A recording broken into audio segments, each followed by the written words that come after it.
All right, we got everybody then? Yes. Okay. Well, hey, good morning, everybody. Welcome to the 9th annual Madison College Challenge.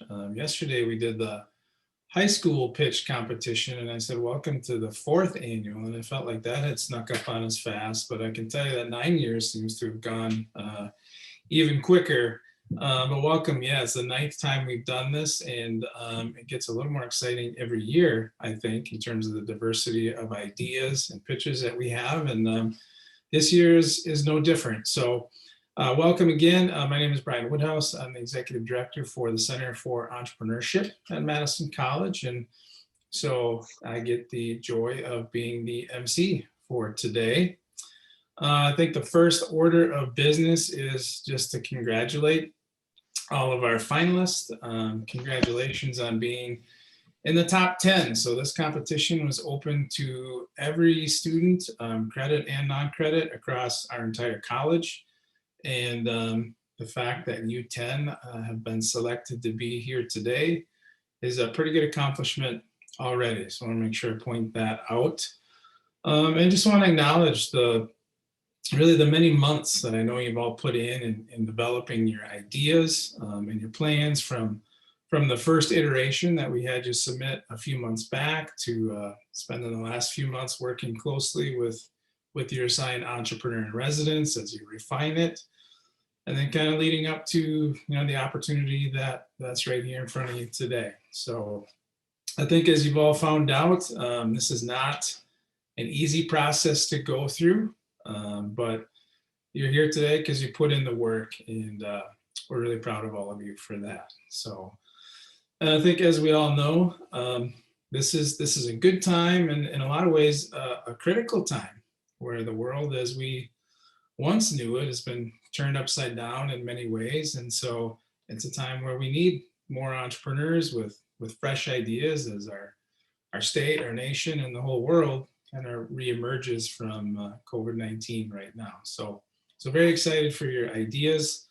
And there's some significant cash up for grabs in today's competition. So in total, we have $8,200 we will be awarding today, and that's entirely courtesy of our extremely generous sponsors. And I want to take a minute to acknowledge them right now. So our grand prize sponsor, thank you very much to Summit Credit Union. We also have American Family Insurance Institute for Corporate and Social Impact. Thank you to them. Wisconsin Economic Development Corporation, thank you very much for their gift. Madison Gas and Electric has been with us since the beginning. Thank you again. May Latch, one of our longtime faculty and supporters of entrepreneurship. Thank you, May, for your contribution this year. CUNA Mutual Group, thank you to them for the generous donation. And also to Generators, a new sponsor, both for our high school competition and this competition this year. So thank you to the Generator team for sponsoring us this year. So I'll give a quick rundown of the prizes that we'll be awarding today. So the first place prize will be $3,000. Second place will be $2,000. Third place will be $1,000. Fourth and fifth place will be $500 awards. Sixth and seventh place will be $300 awards, and 8, 9, and 10 will be $200 awards for today. So look forward to awarding those shortly. Let me take a minute to introduce our. So from Summit, I'll do it, I guess maybe I'll do it in reverse order. From Summit Credit Union, we have Julie Spitzak, who is the Vice President for Business Services. Thanks, Julie, for joining us again this year. Appreciate it. We have John Drury, who is Senior Business Development Manager at Madison Gas and Electric. Welcome back, John. Thank you very much. Joey Frame, who is the Technology Investment Manager at Wisconsin Economic Development Corp, or WEDC. Thanks, Joey, for joining us again. And then this year we have Cheryl Vandenberg, who's the Regional Project Director for Wisconsin Women's Business Initiative Corp, or WIBIC. Cheryl, welcome to the challenge. Thanks for joining us this year. So that will be our 4 judges. And I think everyone, for the most part, is familiar with our format. But what we will do is we will have 5 minutes for each of our finalists to make their pitch. And then we'll also have up to 5 minutes if we need it for questions from our judges. And we'll run through all 10 presentations just back to back. We'll knock them right out. And then following that, we'll take a 15-minute or so break for refill your coffee, and the judges will deliberate at that time. And then we'll come back and do the awards immediately following that break. So it will be a tight morning, and we will knock this out. So I think with that, Kelsey, I believe we are ready to move straight into starting our pitches, correct? Yes. Okay. So our first presentation is from Joel Dunsing, and his plan is called Custom Truck Dealer. Joel, go ahead whenever you're ready. Hi, can you hear me? Okay. Yeah, first, I guess I want to thank you guys for putting this all together. I'm a student in the collision department, and then to be able to participate in the business stuff is pretty cool. All right, are the slides ready? Yep, there we go. All right, so I need to thank, I guess, Scott Cole for making it happen, because I did the launch 2020, and then that was inspiration to do the rest of it, and then definitely Brian Lee also, because he was great as my EIR. My business would be called Truck Yeah LLC, a specialized truck dealership.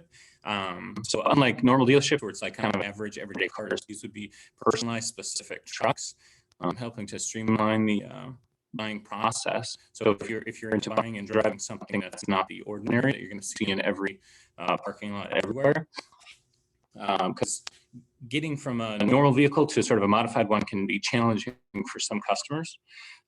Modified truck is sort of a luxury item. There's less of them available, so there's higher profit.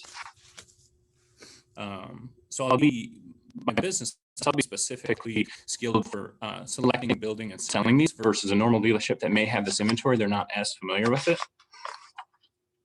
I've been into cars my whole life.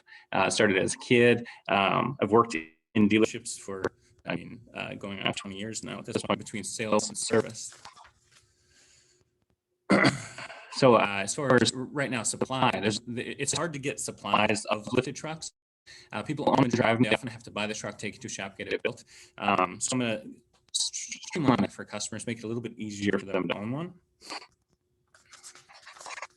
All right, so I would liken it to most dealerships. You buy the truck, that's like if you went to a jewelry store and bought the plain band, then you had to go figure out where to get a diamond and have it installed and everything. Is it going to be the right one? Is it going to look right?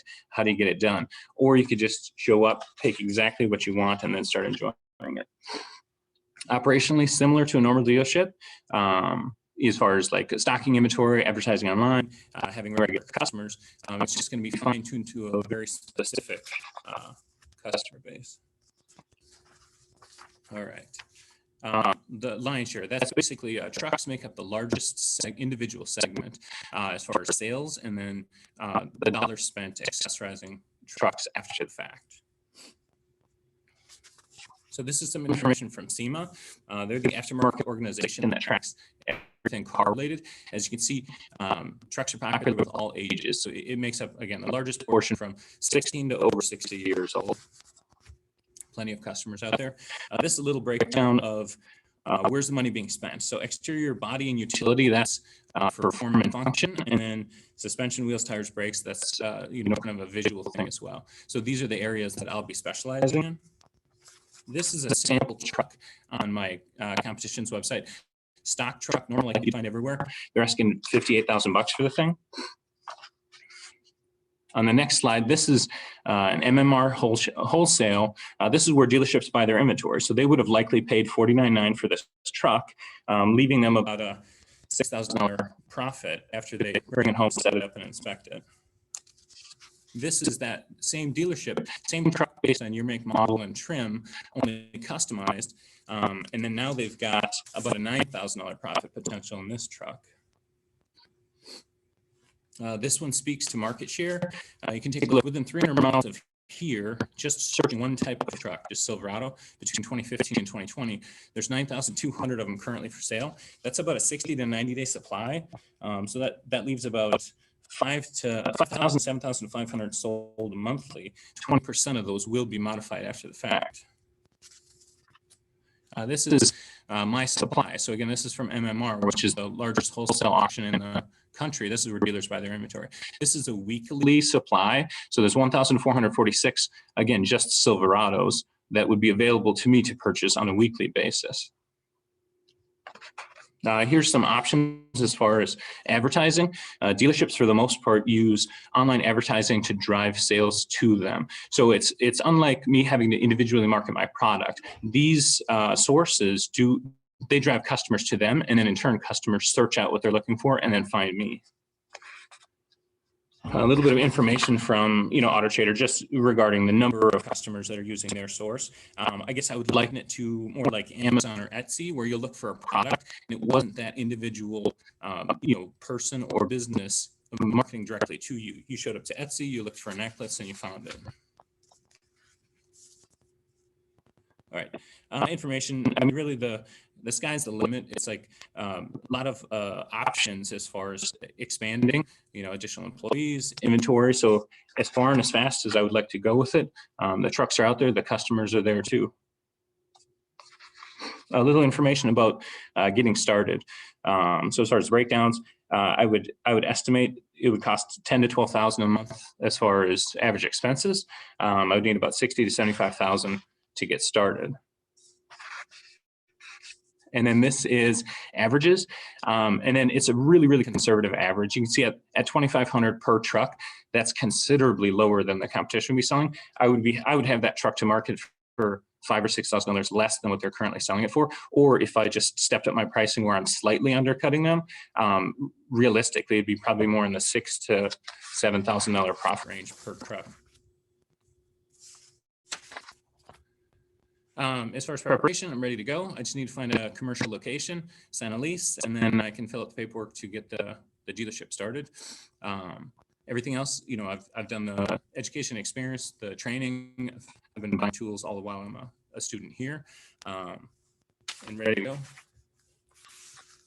There was one slide that I got skipped. I just spoke about being pandemic proof. Auto sales and service is essential and doesn't get locked down. In 2020, total vehicle sales were down 15.5% over 2019, but the Silverado and GMC Sierra sales were up 3.2 and 8.9% over 2019. So even during the pandemic, April 2020 saw the highest pickup truck sales ever. They surpassed total car sales for the first time. And then the internet is the great equalizer. The internet traffic is people say, home, they get on their computer, they find exactly what they're looking for. 88% of shoppers use the internet for their purchase.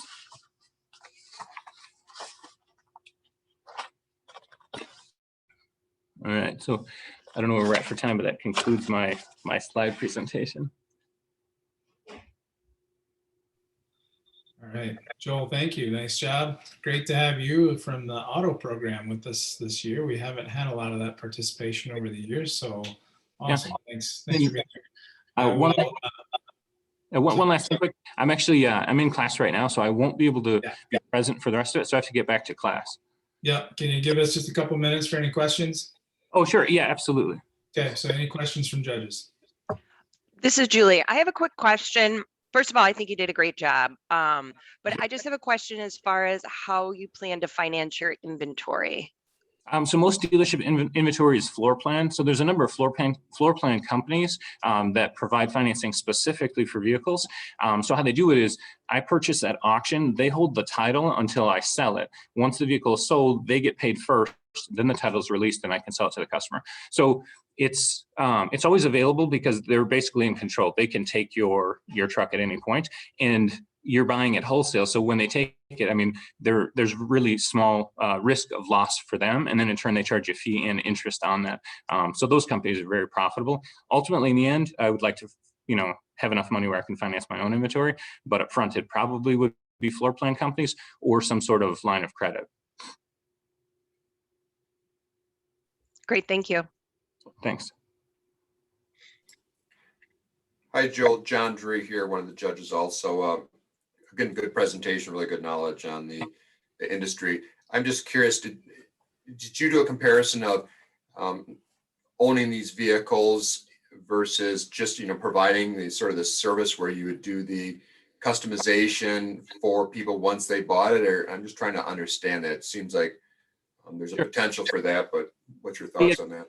Oh, absolutely. Yep, you're 100% correct. There's definitely the potential for customizing the vehicles after the fact. It would actually be more profitable for me to be able to customize the vehicles after the fact, but then I have to find customers that way. This way, I own the truck. I put it on autotradercars.com, CarGurus, wherever. Customers all over the place seek that out. So it's an easier means of me having the truck and then putting it to them. Once out in the industry, you kind of get known for that, and I would certainly have repeat and referral business. So yeah, certainly after the fact, I would definitely do service. So if let's say you personally, you already own a truck, you want it lifted, big tires, the whole deal, that would actually be a higher profit point for me. But it would cost me more to find you again and again and again every month. If I had to find 20 of you per month, it would cost me more than just having 20 trucks listed for sale and people coming to me for the completed truck. But say long term, definitely worth it. So would you be offering that service in addition to sales of the completed trucks? Yeah, I certainly would, because it all goes hand in hand.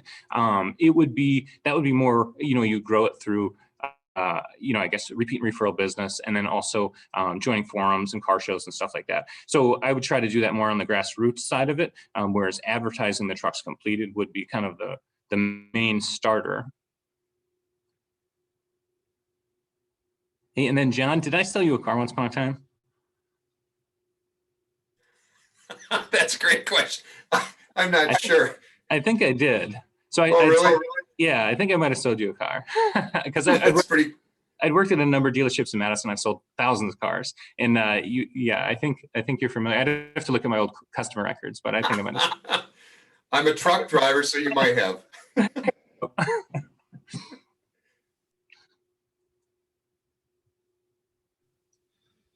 All right.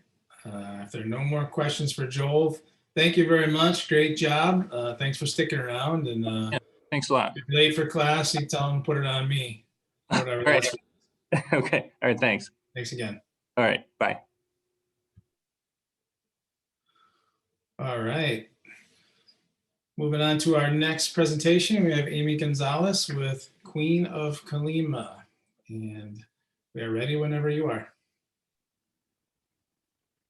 All right. Good morning, everyone. My name is Amy Gonzalez, and I am the founder of Queen of Colima. Now, Queen of Colima believes in the preservation of culture, the value of tradition, and helping the community make these two things happen. Next slide, please. And the next one, please. Right now, where is Colima and what is Colima? Colima is the 5th smallest state in Mexico and has one of the most influential ports of the country, making it a connection to the rest of the world. Next slide, please.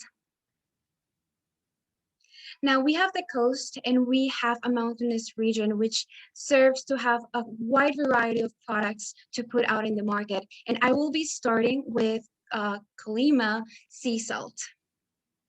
Next slide, please. All right, now why me? I was a cultural ambassador for the state. Yes, I was Queen of Colima, and I was able to share with the artisans and all of those hardworking people, and they shared with me their passion and their love for what they do. And I want to share that same passion with you, with Madison, United States, and eventually, I hope, the world. Now, one of the most important allies I have in my team is Alberto Cobian. He is the advisor to the Secretary of Tourism. So he has the contacts, the means, and he also understands these artisans, which makes it great to have someone with the same vision on my team, as well as he is in Colima, so he serves as a great partner to have over there while I am here working on this dream. Next slide, please. All right, now so far I have been able to contact Woodman's West, Willie Street Co-op, and Metcalf's. They have provided me great information as to how I can put my product in their stores.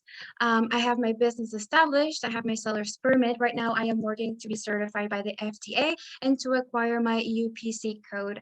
So far, Woodman's West has shown great enthusiasm, and I am so excited to have my product on their shelf. Next slide, please. Now, what is the problem that I'm trying to solve, that Queen of Colima is trying to solve? After 2020, people want to live, they want to travel and experience new things, and they also want to be kind. Next slide. So what Queen of Colima is going to do is it's going to bring the culture and bring it right to their home so they can share it with their family.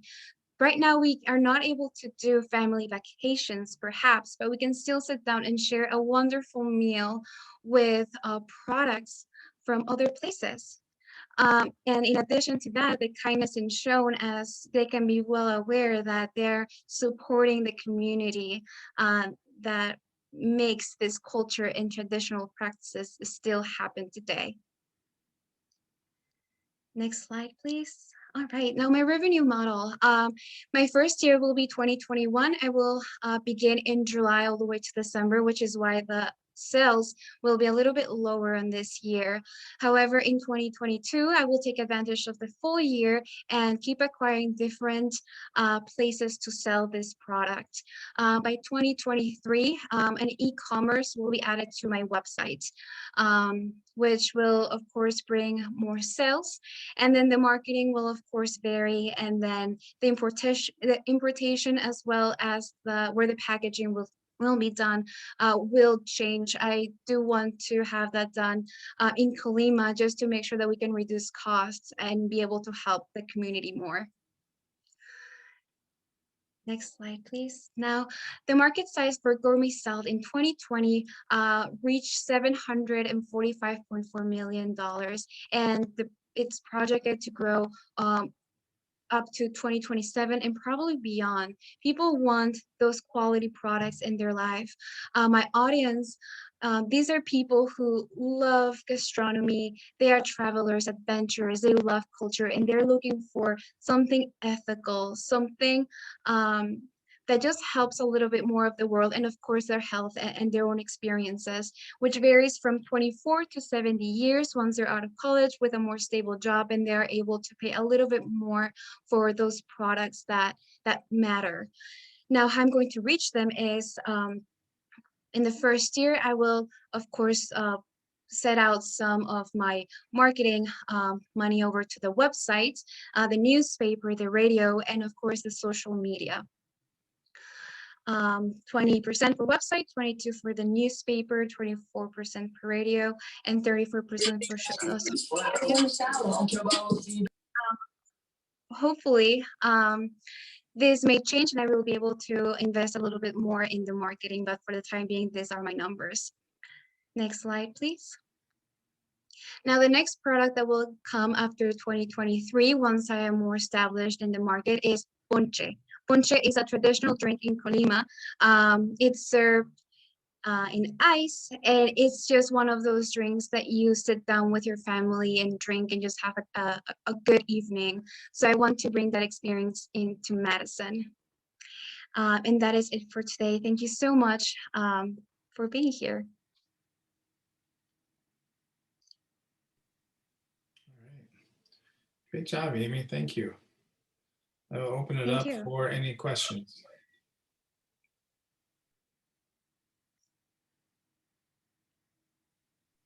I guess I'll hop in, Brian. Good job, Amy. This is Joey with WDC. So I guess just quick question. I guess where are you at? Do you have product here at this point? Or I guess kind of where are you at from, I guess, having the product and being ready to sell it? Yes, great question. I do have some of the product here. I am waiting for some more to arrive. Right now, I am using DHL to get it shipped here just because the quantities are so small and it's a little bit more economic. But I actually will be visiting Colima in a few weeks, so I will be able to go to the port and get some better numbers with that once I am there to get a lot more product in. Great, thank you. Hi, Amy. It's Cheryl from Wybick. Do you know your competition, or would you say you have competition? Who are you? How is this salt competing in the market currently? Right, there is definitely competition. We have Morton Salt, for example, that has had a lot of time in the business and that they are bringing out some gourmet salt. However, what I've seen from these different companies is that they want to bring that quality product into the market, but they don't have the ethical means or the projections to help out the people who actually make it. They don't look for the culture or the tradition, which is something that I want to bring to you. Thank you.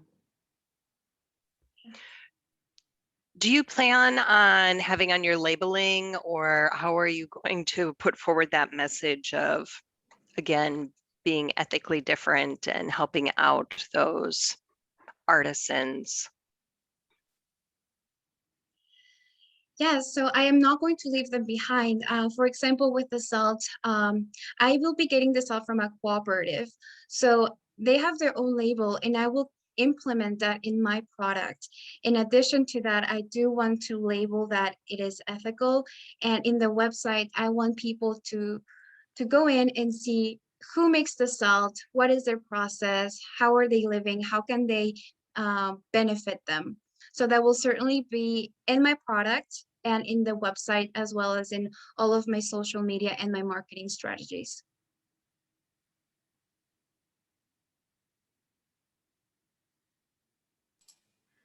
Hi there, John Drury here, just with a last comment for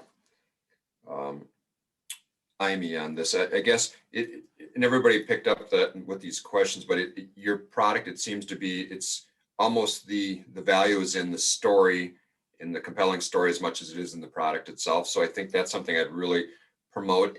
And also you talk about in your write-up, you talk about a membership for your product. I think that's a great idea. I think that's where you're going to be able to get that message out more as far as the story behind that. So I think a membership allows a following and differentiates you, and is another way to add revenue to your business model there. So just a thought on that. Thank you. And I want to add that, yes, it does have a story, but for the example with the salt, it's actually beneficial for health. In Colima, doctors do ask people who have high blood pressure and heart problems to take the salt because it is so low in sodium but high in potassium and other good, that good stuff. So with the salt, it is definitely beneficial as well for health.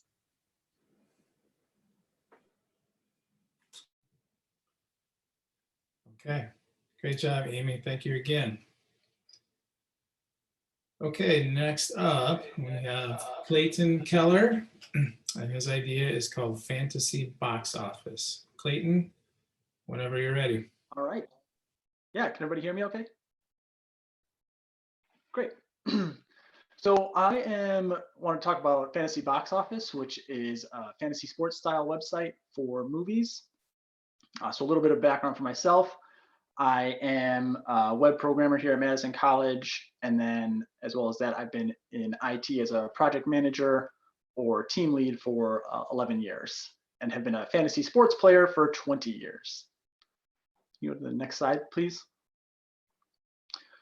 So like I said, fantasy sports style website, but instead of drafting players and getting points based on stats, you are drafting movies and then getting points based off of how much that movie makes, or the movie makes times the critical reception.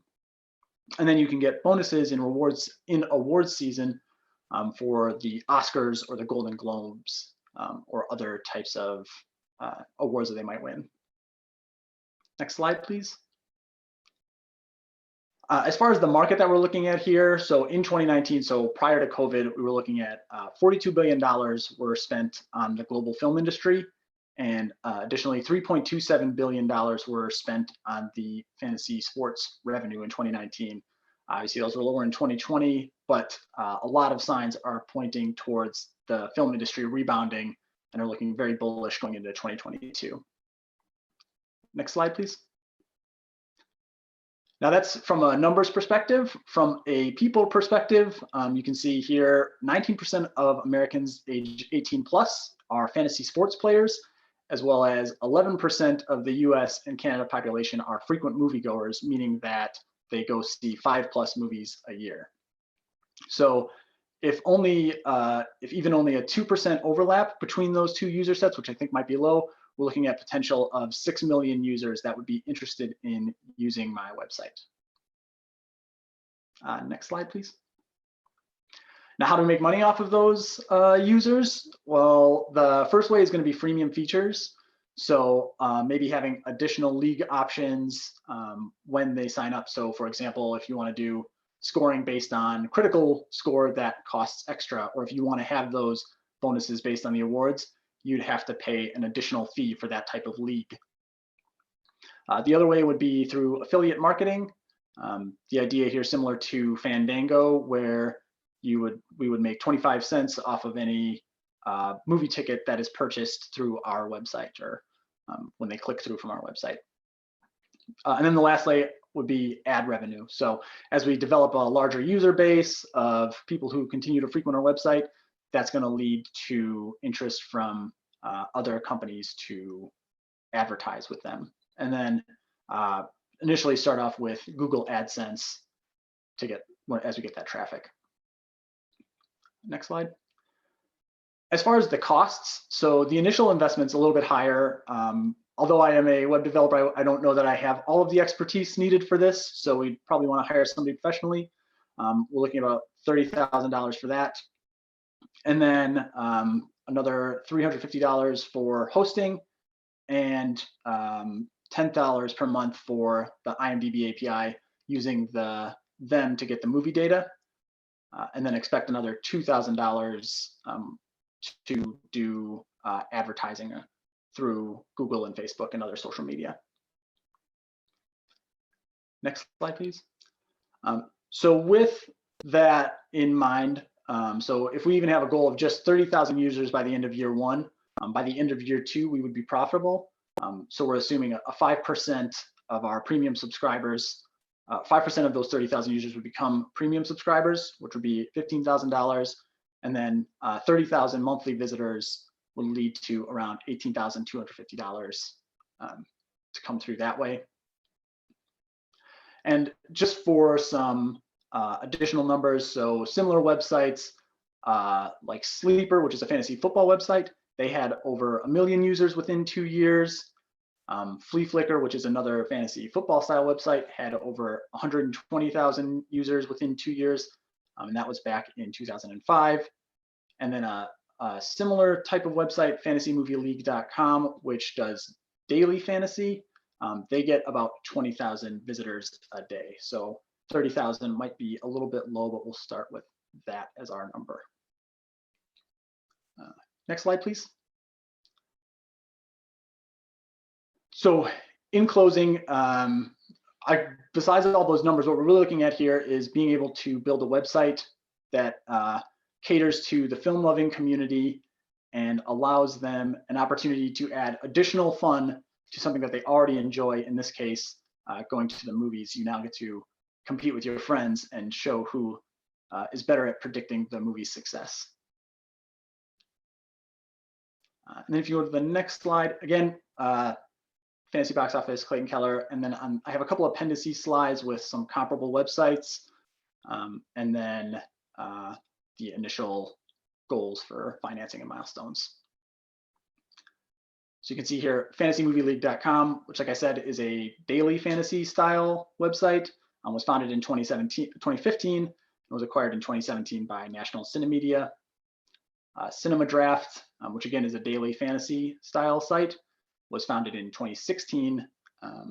And then Sleeper is a fantasy football website that gained 5.3 million in Series A and has over 1 million users within the first year.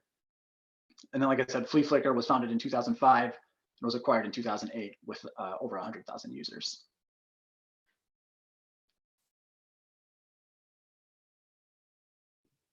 So All what right. questions do you all have for me?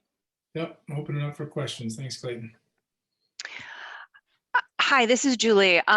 So just if I understand that last slide, so there are a couple people that offer this type of site. I'm just wondering kind of like, I know you mentioned potential crossover audience, but just kind of if you have a feel for the interest level. Yeah, so our website, like I don't have specific numbers, but I can say from having done this with friends over the past few years, just manually having to enter the data, that the reception has been pretty high. And the thing that makes our site more unique is the longer season style format versus those other two comparable sites are daily sports sites.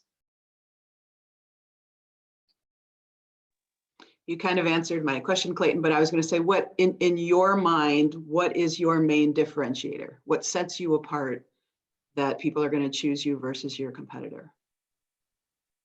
I think it is like I said, the longer season style format. So it keeps people coming back, keeps them engaged for longer periods of time. And then the other thing I think is having a more pleasing site too would be the other thing that we'll have over them. Pleasing by visual or ease of use? Both would be the plan.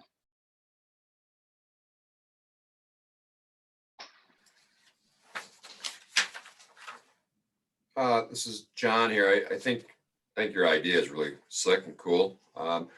Question for you: what do you see as the biggest hurdle to the success of something like this right now, and to success, but also getting your business launched? I think it would be the building the site initially, and then getting the initial start before the word of mouth would spread to kind of become a tipping point, and then getting more people to start using it.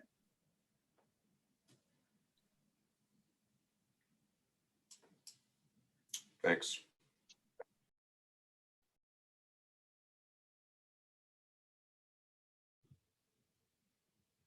All right. Again, nice job, Clayton. Thank you very much. Okay, next up, moving into our fourth presentation, we have Charmaine Farrell with Loyal Hearts LLC. Charmaine, floor is yours when you're ready. Hi, everyone. Thank you. Loyal Hearts is a home health service. Next slide, please. Our mission statement: Loyal Hearts LLC is the bridge to recovery, which is the first support needed to carry you through life obstacles. Loyal Hearts knows the value in empathy, and it is the solution to our everyday problems.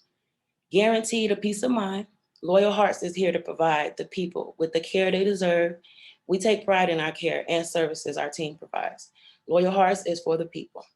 Our dedicated team is here for you. Next slide, please. Loyal Hearts is for the people. Loyal Hearts was invented for the sole purpose of the people. Uniforms with the company logo imprinted on them, as I have wearing. Picture ID name tags I ordered. Masks, hand sanitizers, thermometers, and blood pressures for the elderly, or some clients may need that daily. This is important because in today's society, we need to identify who we are, and it's a professional look.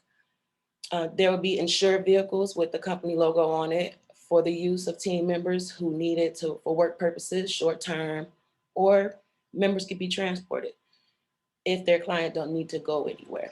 This is good for the clients as well. You can visibly see who is approaching your home and what their purpose is.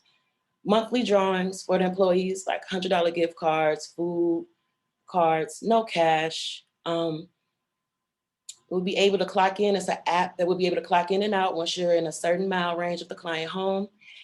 Everything is accessed online, such as the training sessions, handbook policies, etc.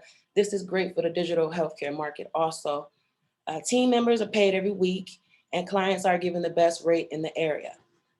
There'll be more great and unique incentives to come. We are equal opportunity employer. Next slide, please. Loyal Hearts LLC, how it began and why. Loyal Hearts is for the people, and it was founded on August 31st, 2020 by Charmaine, is me. Here's the articles. This is the day Loyal Hearts received its articles. Team members consist of 2 members right now, Venus Whitelow, field manager, and DeAndre Whitelow, driver. They both have no criminal record or a driving record. They are my family, not by blood. We needed a way out of working for companies that they're not comfortable working with. They did it, and me too. I've been a CNA, a medical assistant for years. It's probably all I've done, home care and assisted livings. We are a team that we stand together because this is a family affair. I know how it feels to be a caregiver and not feel appreciated by the company or the client. Loyal Hearts is here to provide the people with the care they deserve. We take pride in the care and services our team provide. Loyal Hearts is for the people. Next slide, please. Financial. The startup cost for the LLC was about $130. My logos were free. I have about 4 logos. This is just one of them. Business insurance, $1,500 a year. I did purchase that, paid it up. And the workman's compensation is at a rate of 1.94% of the caregiver payroll, which I think is very good. Vehicle insurance, I paid until June. I will be paying that up monthly or yearly or however way I can get it. The business car is not quoted yet. I'll be looking for purchasing that. The website, $75 a year, I'll be changing that. I found a free one. Client payroll system is about $100 a month. That's for the clients. Team payroll system is free because I will be doing the payrolls right now for us 3. Marketing, I say about $50 every 6 months. I purchase already. I purchased business cards. I got about 1,000 for $24 at Staples. Uniforms, about $250 for a bundle of 75. I found the deal. Supplies every month, $125, maybe a little more due to COVID, trying to keep stock. So about 17% of the business may be inventory, uniforms, masks, cleaning supplies. Next slide, please. Financials, how to make this work.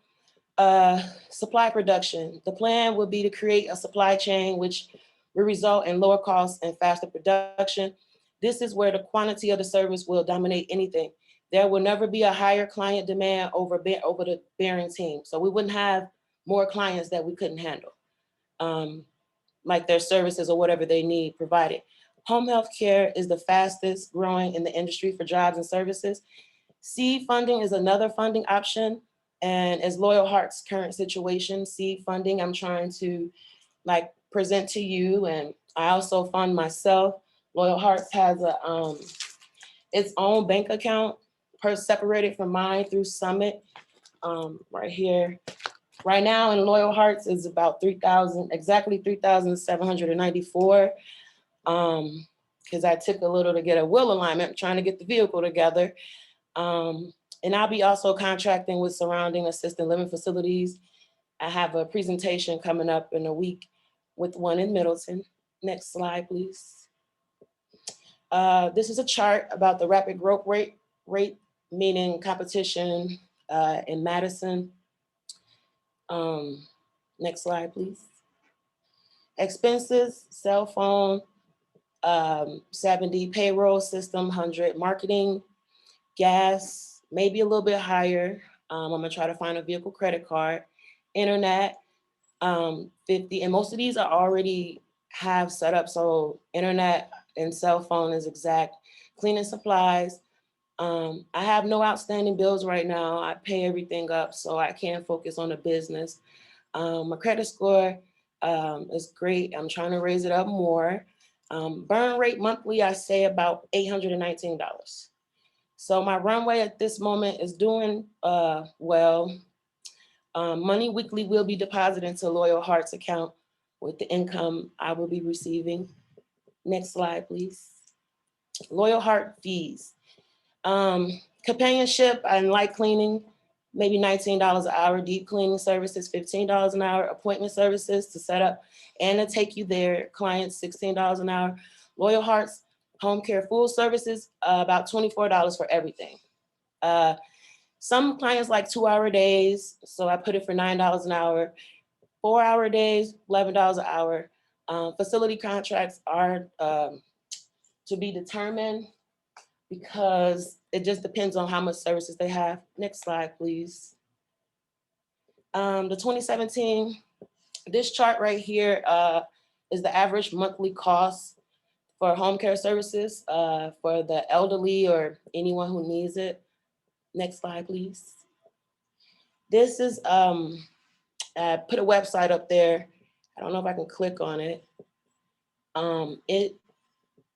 It shows here in Wisconsin that Madison area health aides hourly for the home care is about $25. That's for the home health aide. So home health care and home health is different. Home care and home health are different. Home health is what I want to be. Next slide, please. It is, I'll be insured and be able to accept Medicaid and Medicare. So that's why. And home care, you just help with activities of daily living, ADLs. Advertising, business cards, and creating a website. Uniforms and vehicles will be advertised. Word of mouth, clients will be satisfied and they'll tell a friend.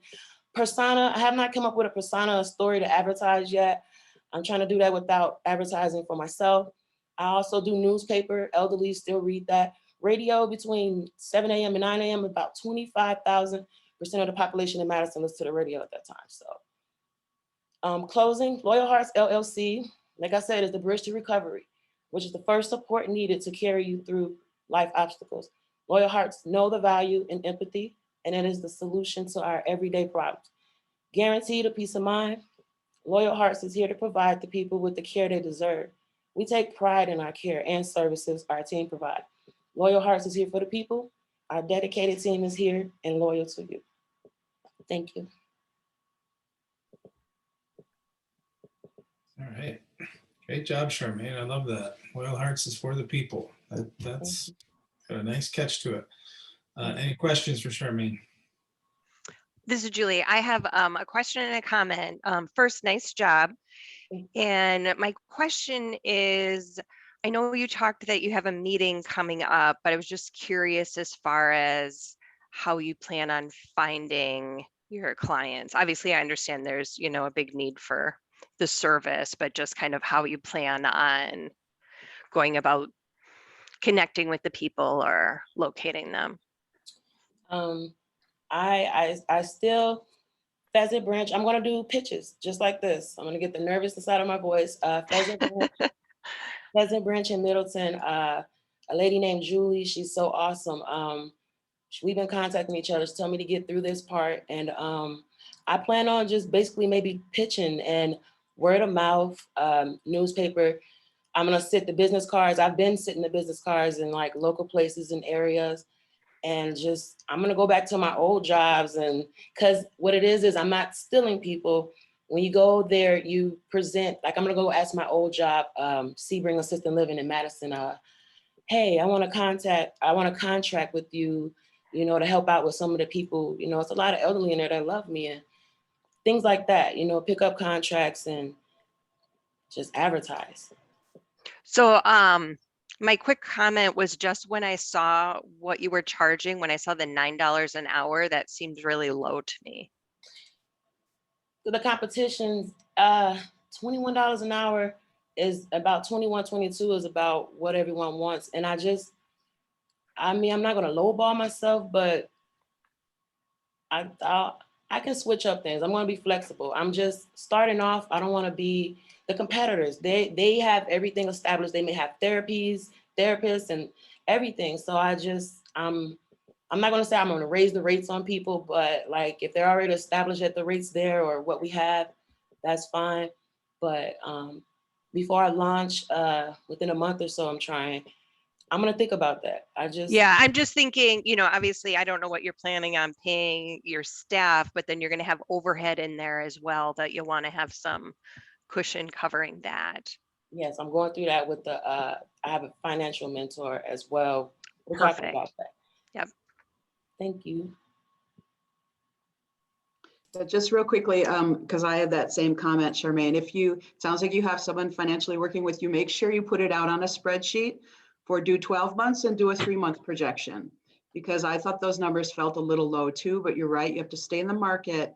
But that brings me to the second point that I think might be kind of fun for you. Once you get your projections and you set on an hourly number that you are comfortable with, rather than have your market just be anyone, maybe think of some segmented marketing, maybe some populations or some, certain nursing homes for a certain reason, right? Or maybe certain areas geographically, maybe pull that market in a little bit and then tie that will tie in then again to your cost of pricing. Okay, thank you. You're welcome.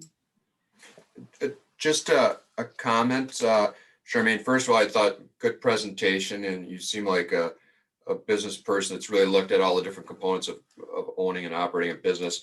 That one thing that jumped out at me is your background is in the CNA space and working in healthcare related facilities.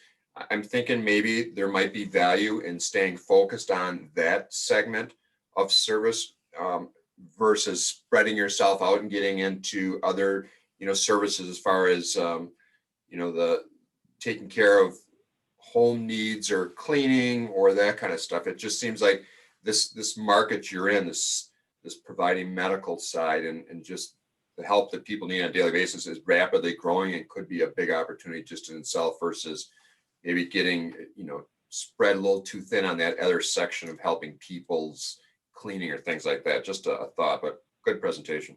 Thank you. Can I comment on that? Sure. When I graduate May 14th, I'll be able to license and be able to do more health medical wise. So if I was to get a client right now and I'm like presenting something to them, I'm presenting what I can do for them. Like I said, it will change. And I think my numbers will go up once I graduate May 14th and I'm able to send the state of Wisconsin this application here. And I'll be licensed to do more. And so maybe that will help me raise my prices. Right now, I feel that I can offer them these services for this price. I don't want to overcharge them for it. I'm not going to say nothing, but yes. But I'm going to look into that too. I'm going to get more on the medical side. You're right. Good program. Thank you. All right. Great job, Charmaine, and congratulations on graduation next week. Look forward to seeing you. Well, do that. All right. Next up, we have Eric Ramsier, and his plan is called Chocolate Reflections. So Eric, when you're ready. Yeah, hi everybody. My name is Eric Ramsier, and and I am the owner of Chocolate Reflections. And first of all, I just want to say thank you to Madison College for putting this on and inspiring entrepreneurs like myself to get out there and take the first steps to start businesses. And so unfortunately, because we are meeting virtually, you are not able to try my chocolates. So instead, I would like you to all imagine for a second, you have a piece of luscious dark chocolate in front of you. And as you bring it closer to your mouth, you start to notice the smell of sweet dark chocolate. And as you start to eat the chocolate, it just melts away in your mouth, releasing the velvety maple cream interior.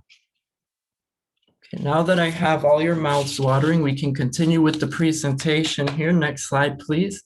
So here at Chocolate Reflections, we believe in a few things. So number one is in using raw ingredients from Wisconsin whenever we can.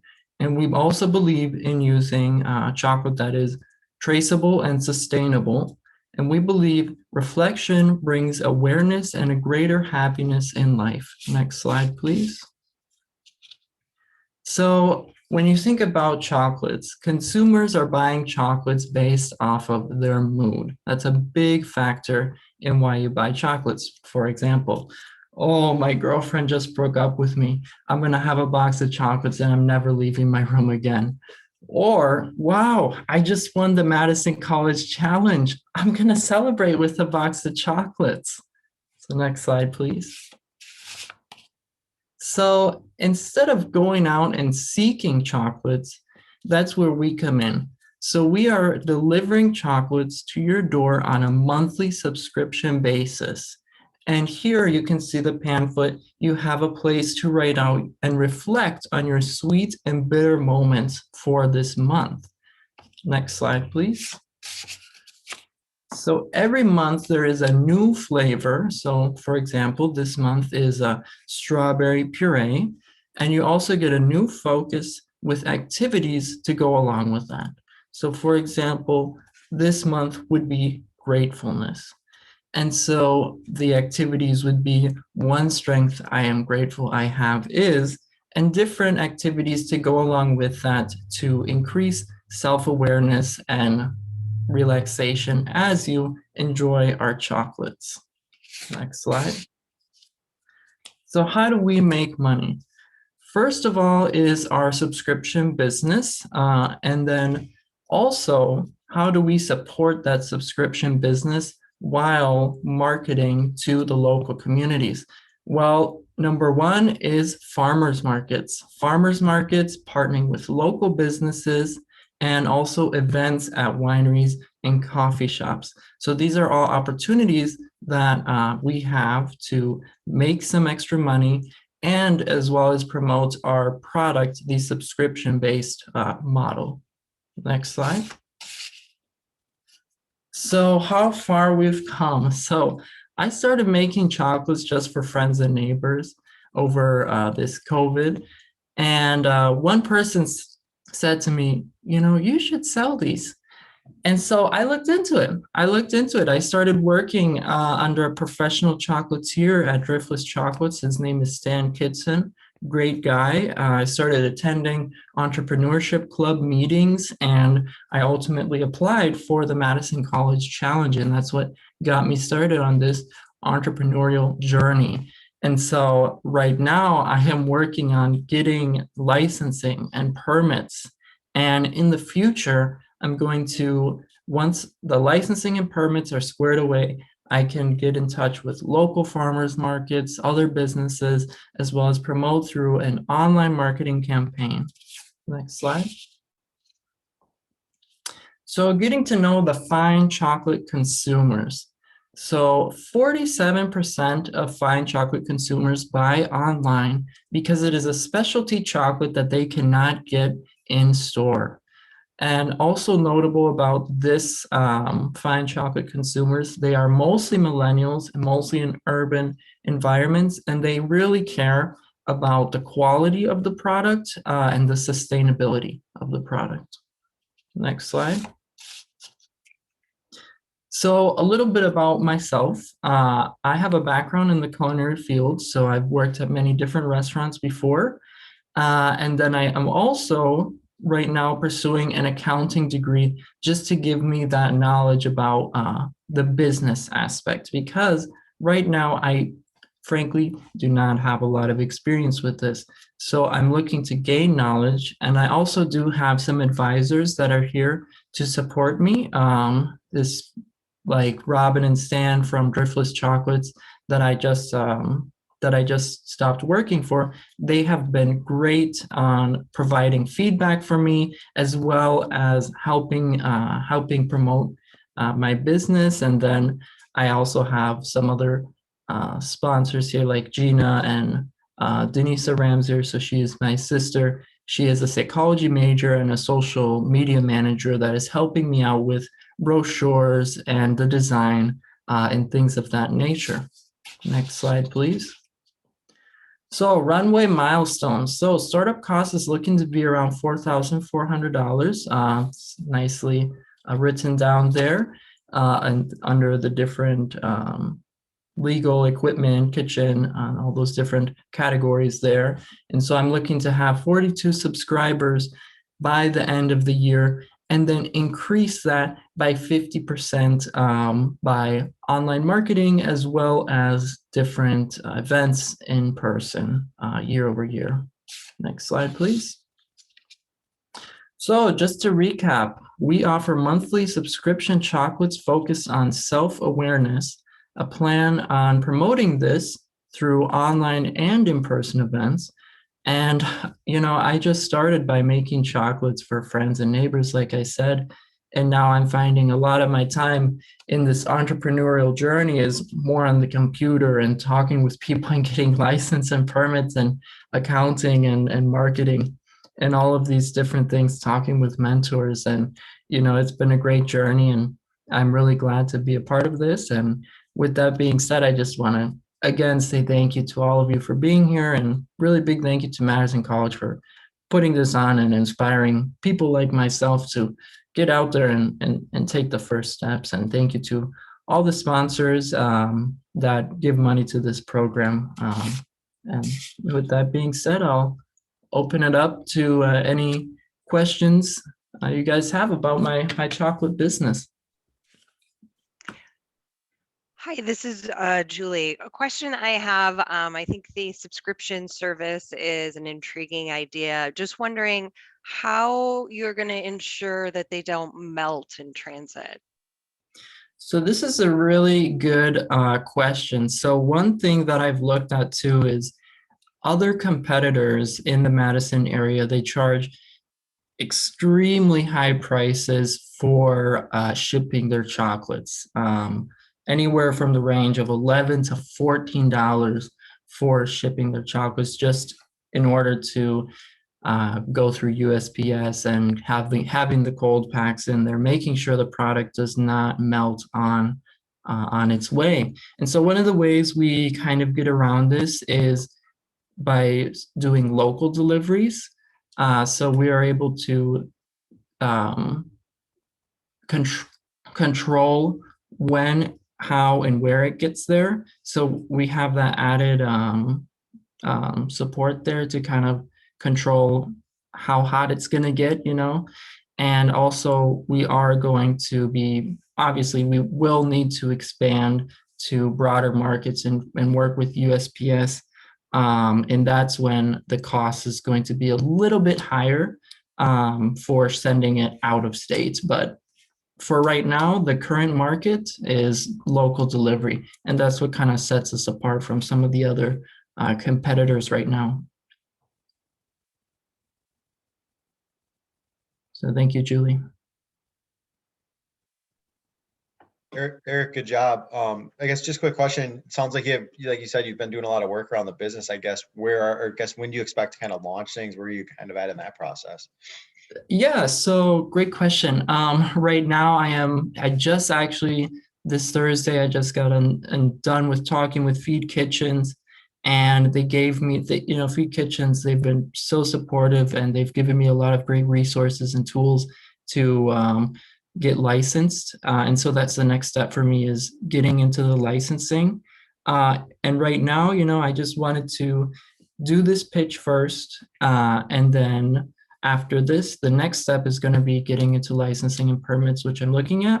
And then launching, I'm looking at June right now, or July. Great, thank you. Yeah, thank you, Joey. So I'm just curious as to what do you see as one of your biggest challenges to getting this to launch, get to market, and be successful? So I think one of the biggest hurdles right now is just going to be marketing, because I do not have a lot of experience with that, and I am still learning about a lot of this. And so one of the things that I have really been trying to do is trying to put myself out there with programs like this, and talking with other chocolatiers in the industry here, and just going from there and getting as much knowledge about how to get the word out there, because I think I have a great product, I have a great idea, and the chocolates are great. And so the biggest hurdle for me is just going to be marketing and getting the word out there. And I'm going to be dealing with that, with having a lot of support from other like-minded entrepreneurs like myself. So thank you for the question, John.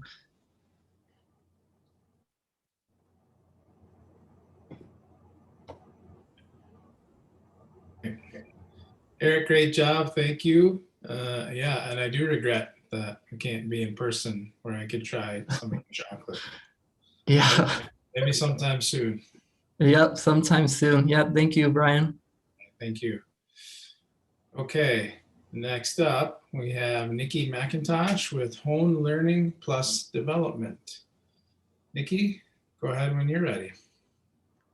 Hi, so I'm Nikki McIntosh and I own Hone Learning and Development. Our mission at Hone is to transform workforce education by partnering with professional associations.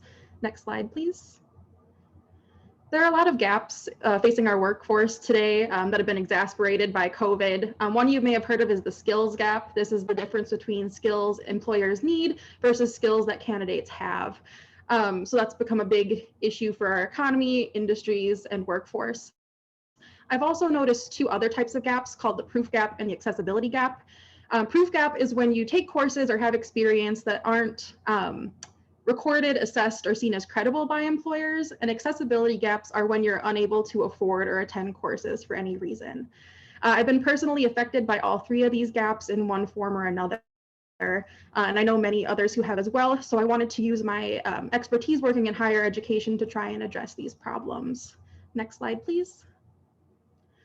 So when I was still a student at Madison College, I got a job at a university, and they hired me right away after graduation full time, but said they would not renew my position unless I agreed to get a bachelor's degree in 2 years. Suddenly I was trying to take out private student loans just to keep my job. I really struggled to find a program that would allow me to work full time and give me what I needed. I finally found a program at a small university in Nebraska. And that program saved my life. It was exactly what I needed. And I'm really fortunate to have found that program, but I notice that other people might not have the same opportunities or privileges that I've been afforded. So I want to make accessible education for everyone. Next slide. So my solution is to partner with professional associations and trade organizations. My small school in Nebraska is a private nonprofit institution, which I thought was interesting. It allowed them a lot of opportunities to innovate. And then I thought, why don't professional associations grab more of that market as well? They're leaders in their industries, and they can offer credible and affordable programs faster than traditional colleges to get them ahead of the curve of these skill gaps. They can also grow membership, gain revenue, and reinvest into their organizations and to their members. And we can partner with community colleges like Madison College to support general education and in-person meeting requirements. Next slide, please. So our business model focuses on professional associations, even though we also serve their professional communities.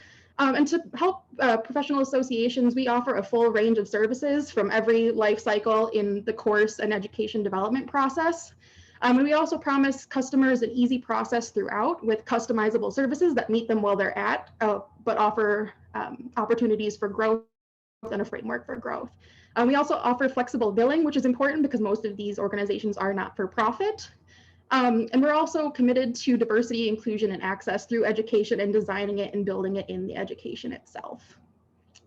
We also offer education marketing, which is something that a lot of other learning and development firms don't do, but this will help get the programs out there, get learners interested, and help programs grow, and they can reinvest their revenue into student services.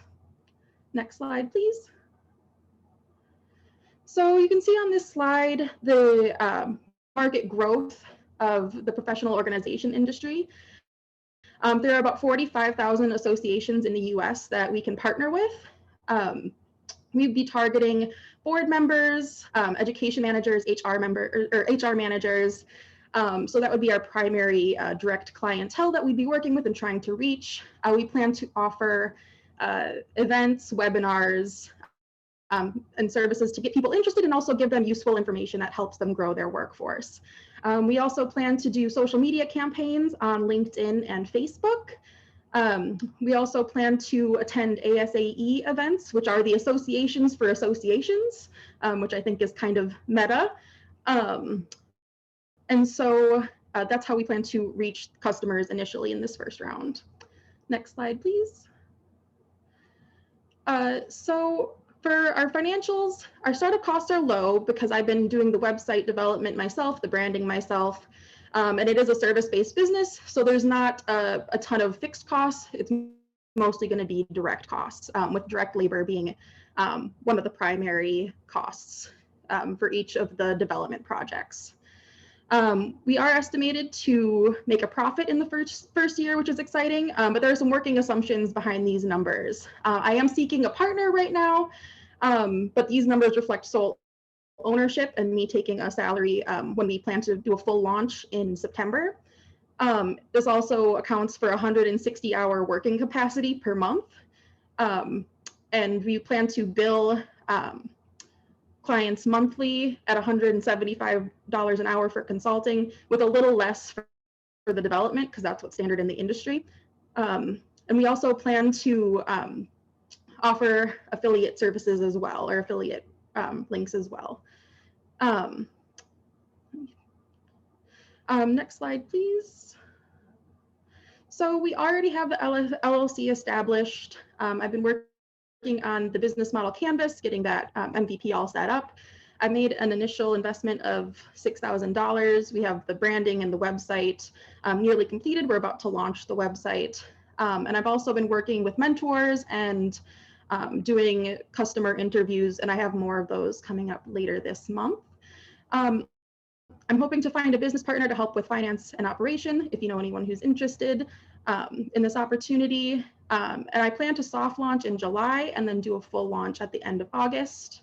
And I'm seeking some investments to help with professional fees and direct labor that come up, and also accreditation services. Next slide, please. Thank you so much for listening to my story and hearing a little bit more about my business. I welcome any questions that you have.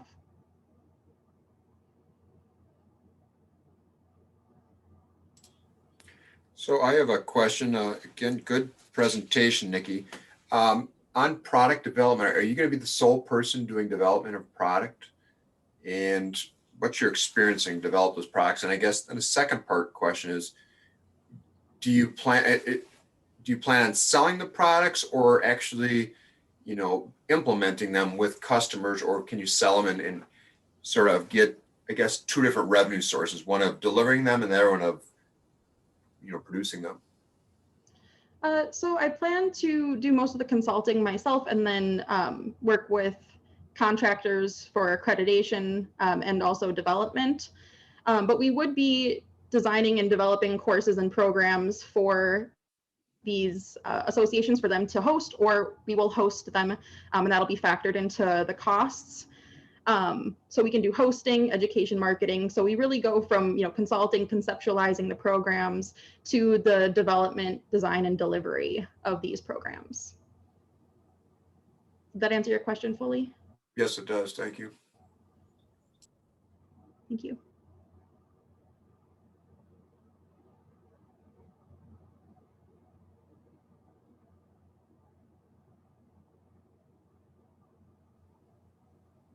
All right.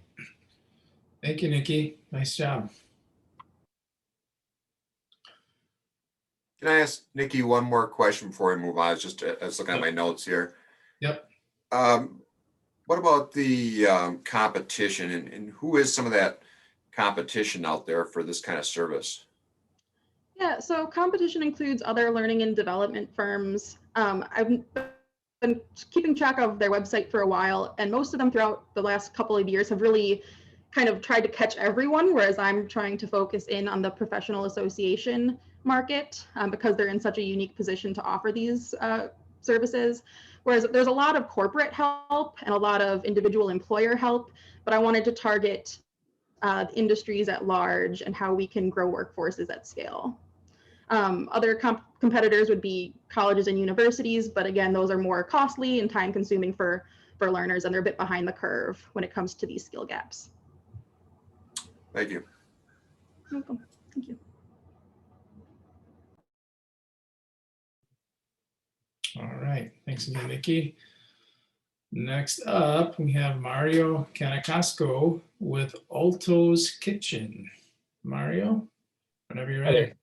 Yeah, hello, my name is Mario Canacasco, and today I'll be presenting my restaurant concept and socially conscious business, Alto's Kitchen.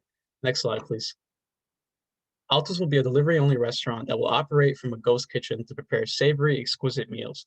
Cloud Kitchens, who we are planning to rent the kitchen space from, boasts kitchen spaces in high population density areas in multiple huge cities where they will connect us with delivery services and success coaches.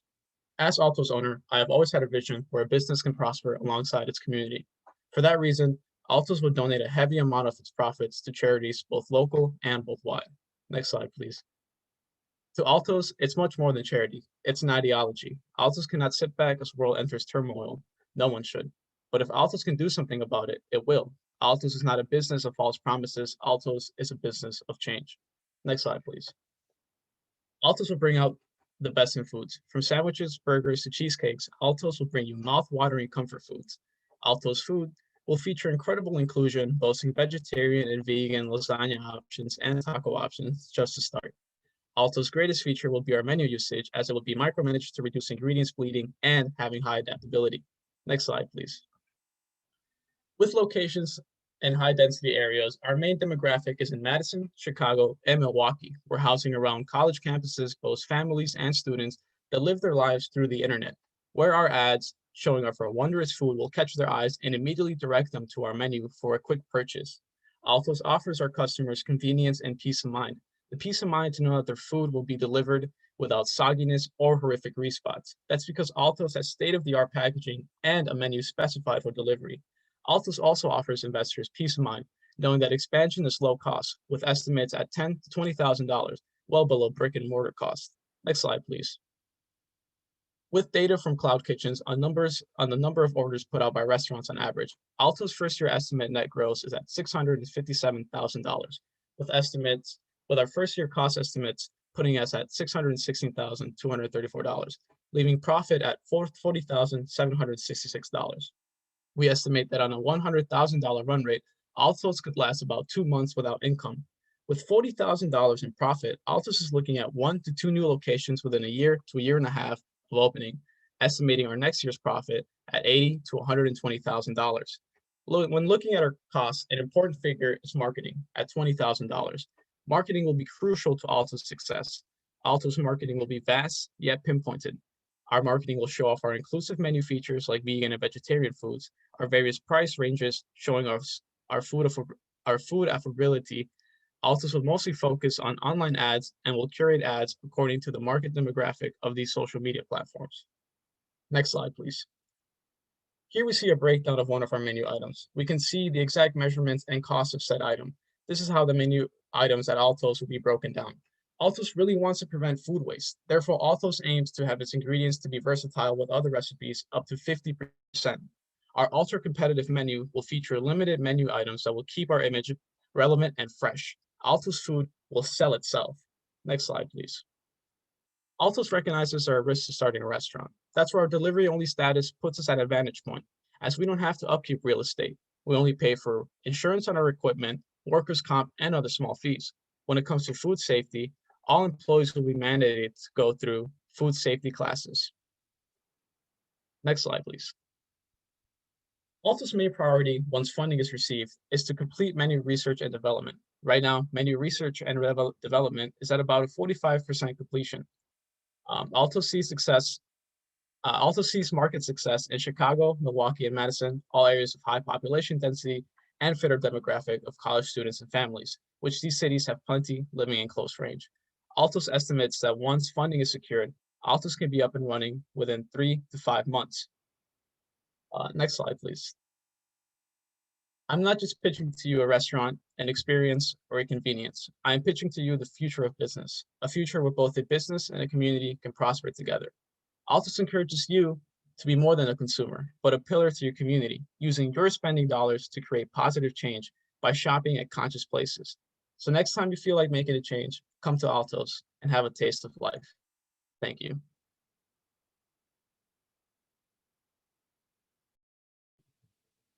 All right, thanks, Mario. We'll open it up for questions.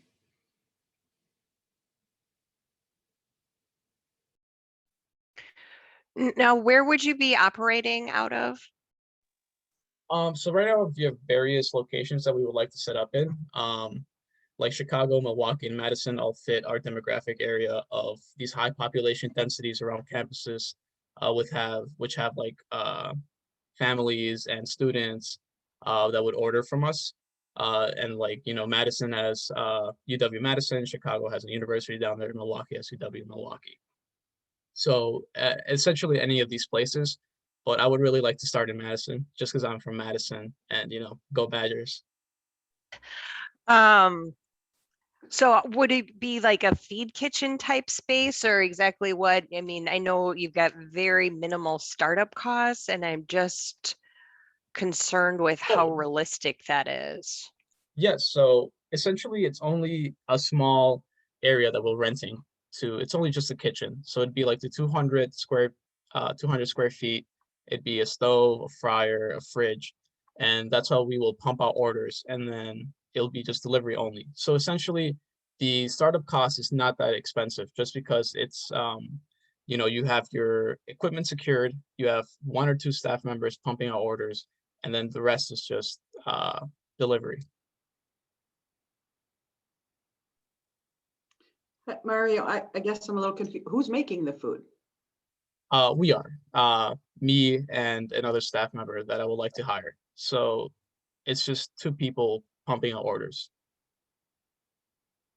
I have experience in kitchens. I've worked in kitchens for so many years. My family comes from a culinary background and I have family members working at Michelin star restaurants throughout the country.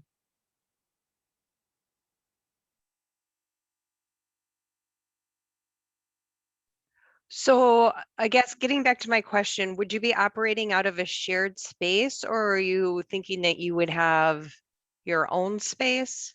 Yeah, so a little I touched basis on this. So we have I want to start a partnership with Cloud Kitchens. Cloud Kitchens offers real estate on these kitchens and we can rent them out. And they offer success coaches and they will set us up with delivery. So they would take care of delivery and all that. And all we have to do is just prepare the ticket items that come ordered. And Cloud Kitchens is based in Chicago, but they are hopefully expanding within a couple months to Milwaukee. And then in Madison, it would be, we essentially operate out of some sort of feed kitchen, yes.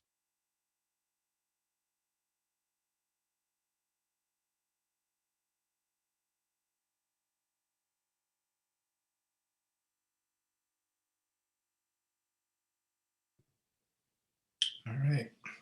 Mario, thanks again. Well done. And next up, we have Nancy Montanon, and her pitch is called The Meadow. Nancy, go right ahead. Hi, thank you. Hello, I'm Nancy Montignon, and I have been in the fashion industry for 10 years, and I'm the CEO of Maison de Meadow, a slow fashion clothing brand with an online shop presence only that offers on-demand pieces. It caters to eco-conscious, curious, and adventurous friends who cannot shop together because of the distance. Maison de Meadow is based on 27-year-long friendship we started in the Meadow. We live in different countries, but we always meet in the Meadow. Laura is an apparel fashion designer, and I'm a pattern maker. We worked together for a ready-to-wear brand in France a few years ago. We quickly realized that the world of fast fashion was not made for us. In 2018, we created Maison de Meadow. Next. Years after years, we have seen the quality of the products degrade and prices going down to make more profits, enabling unethical practices and increasing the industry's carbon footprint and waste rates. Additionally, most of the existing brands do not size well and do not cater to people with out-of-the-box body shape. The few sustainable brands on the market are not affordable for low and middle income classes. About 80% of the population is not satisfied with what is currently on the market for the reasons above, and 20% does not care. Next. Our goal is to make sustainability affordable and fun for all. We will decrease the retail price in reducing development and manufacturing costs using technologies available for us. Cutting returns by 50%, thus reducing waste and pollution, and create an amazing shopping experience. Next. Through innovation and augmented reality, customers will be transported to a new era of online and digital shopping experience built around friendship. Without moving from your couch and just one click, virtually meet with your friends in the Meadow fitting room. Chat, try on clothes, and share a sweet moment of friendship. Next, we're offering locally handmade garments. They're trendy, durable, shipped in reusable packaging with USPS. Domestic shipping fees are included in cost. International shipping fees will require a special adjustment and additional fees in function of the country it is shipped to. VIP memberships that gives access to private online shopping sessions in the Meadow fitting room. Private sessions are up to 2 hours for participants with shared accounts or connections by invitations, multiple cards and allowing separated payments and use of different shipping addresses. Gift cards for special occasions like bachelorette parties or birthdays or BFF anniversaries. Next, here's how it works. First, VIP members will log into their account. Then they click on in the Meadow tab. Non-members will directly click on the Meadow tab. Next, they will select appropriate fitting room and book a session. They will select a date, time, and number of participants and send invitations to others once the booking is confirmed. Next, the day of the session, all the participants will meet in the Meadow fitting room, see each other's, try on our twin 3D assets, share their screens, take screenshots on the platform, and comments on each other's style directly in the chat. The conversations are end-to-end encrypted, and we're not here to collect big data. So VIP members will have access to games and more. Customers can enter the online shop at any time during or after the sessions to purchase the items they tried on. An order will be created and processed within 3 to 4 weeks, depending on priority orders. Next, customers can share the experiences with us on our Friends blog page. Next, the global apparel market was $1.5 trillion in 2020. Online shopping is one of the most popular online activities worldwide, and it keeps growing. We're planning to focus on the US and European markets. Given the size of the addressable market, even with a very small percentage of that market, we will still generate a very healthy revenue. American shoppers spend on average 18 to 48,000 per year. The European shopper spends on average 500 to 1,000 per year. Next.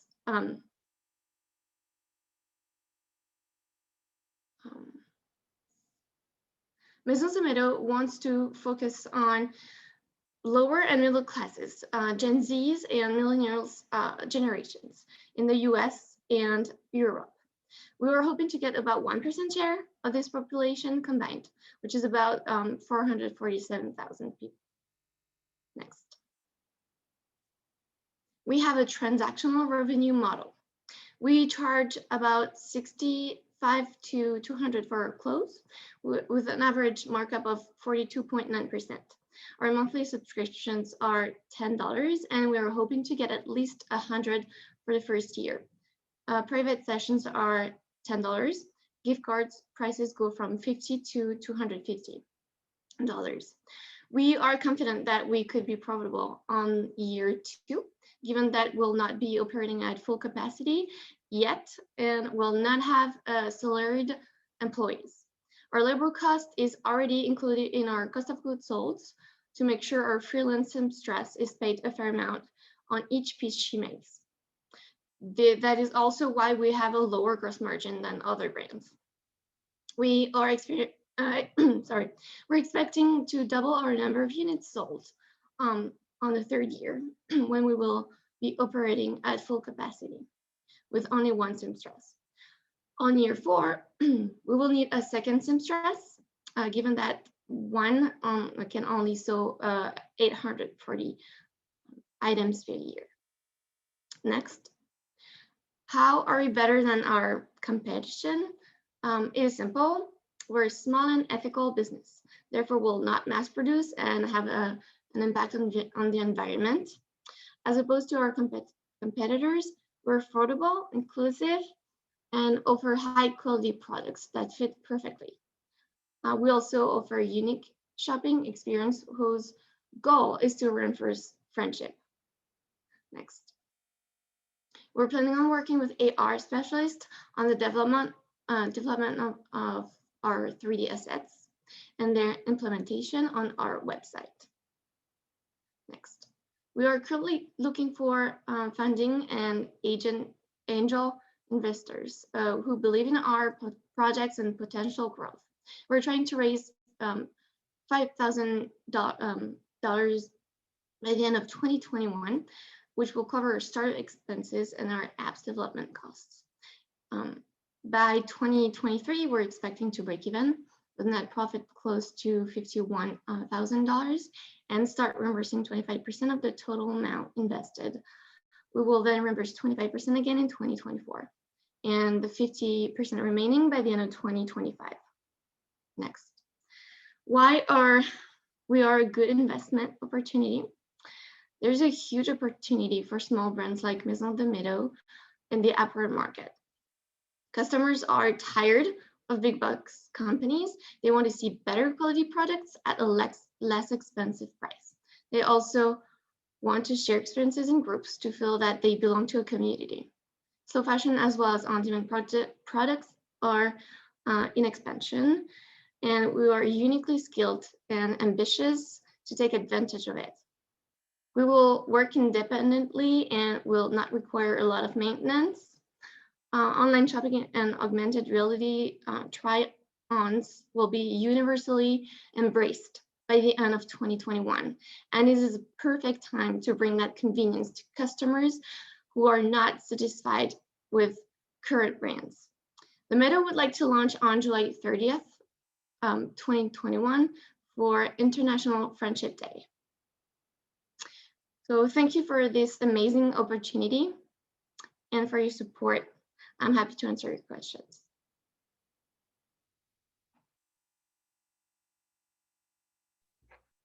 Nice job with your presentation. Have you done any research as far as kind of determining the need for this product? Yes, I have. I have sent out surveys. I have talked to customers.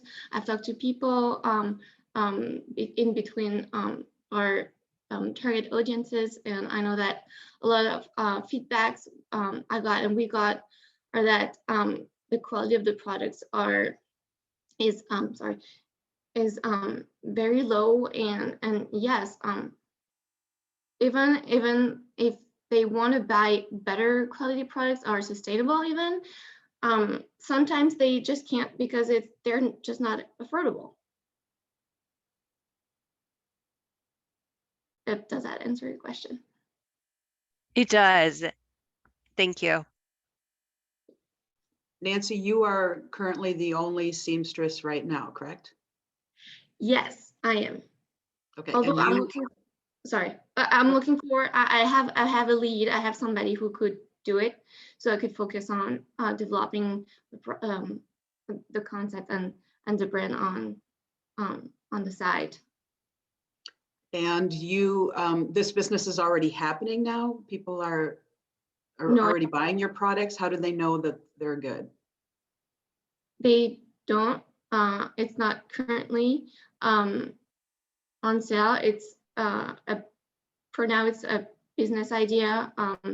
I have my own business also on the side, and I have been creating pieces, and I've had feedback on the quality of my products. I also have an Etsy shop. I have had it for 3 years now, and I have really great feedback on the quality of my fit products, and yeah, customers are happy with my products. So. Okay, thank you. Sure.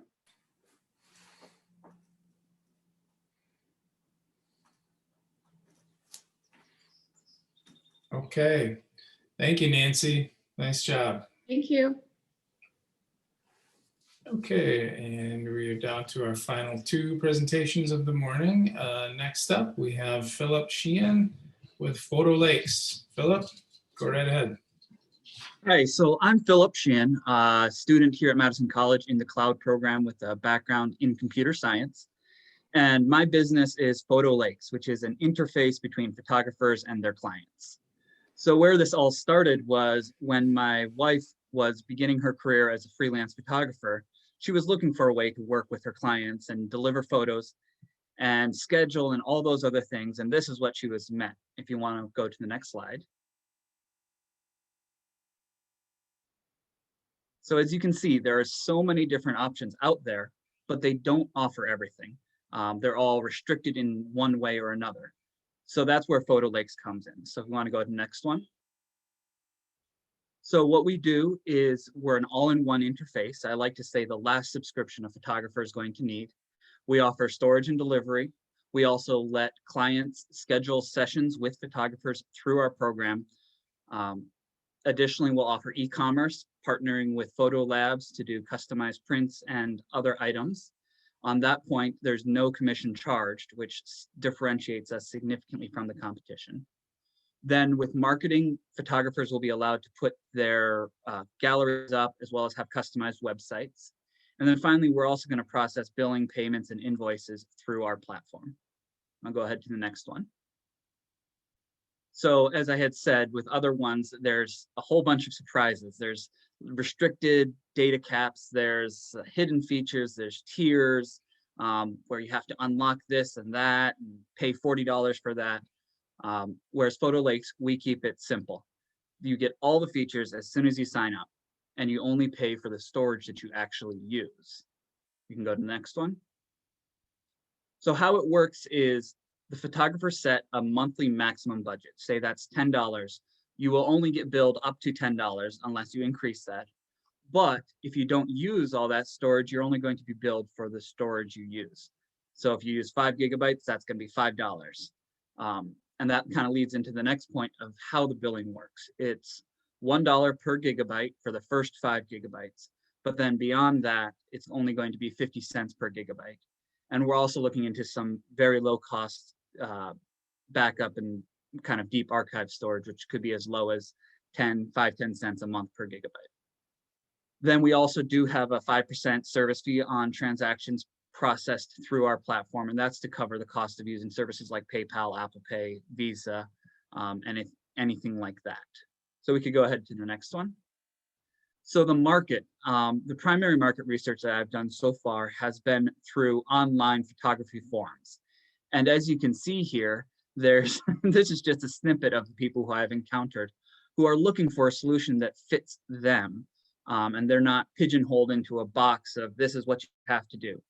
So the goal of Photo Lakes and how it's going to appeal to these people is that pure flexibility where it just lets you do exactly what you want and only pay for exactly what you use. You can go ahead to the next one. One more, yeah, there we go. So there's over 100,000 full-time photographers in the United States alone. That came from the Bureau of Labor. And then when you factor in those who are not full-time, they're doing it on the side, that number is approaching 200,000 people. And spread it globally, and that's millions, because this is truly a global market as well. So the flexibility built into Photo Lakes makes it so that it's a perfect fit for anyone in their career, whether they're just starting doing it on the side or if they're a full-time established photography studio. The primary focus, though, in the first year or so is going to be with colleges, starting with Madison College itself, and getting into those photography programs, offering discounts and hopefully incorporating it to the curriculum so that we can build that loyalty throughout their growing career. Go ahead to the next slide. So a little bit about kind of how the financial and the back end works is it's going to be running on AWS, Amazon Web Services, and the cost of hosting the basic website and some of the scheduling features is approximately $20 per month for every 100 users. And then that scales up as you reach larger numbers that economies of scale kick in. The cost of storage is approximately 35 cents per gigabyte. And the average user is going to use around 10 gigabytes of storage, which creates sales of about $7.50 per month. We can go ahead and jump over to the next one. So this is kind of the 5-year outlook. the runway on this here is relatively long because I personally am currently working. So that's funding kind of the initial investment, and it is very transactional. So there's no huge upfront and huge maintenance costs. It's based off of how much money we're coming in is how much we're spending. So the first year is primarily going to be on testing and developing the minimum viable product. Next year, you can see if there's an increase in development costs, and that's really to incorporate the e-commerce. We're working with a photo lab that I have connection through Madison College with to get that implemented. Then the year after that, we're really going to focus on marketing. Social media is going to be a primary factor, but also just kind of word of mouth on these photography forums. And then in 2024, our third year, that's when we expect to have around 5,000 users and are turning a profit.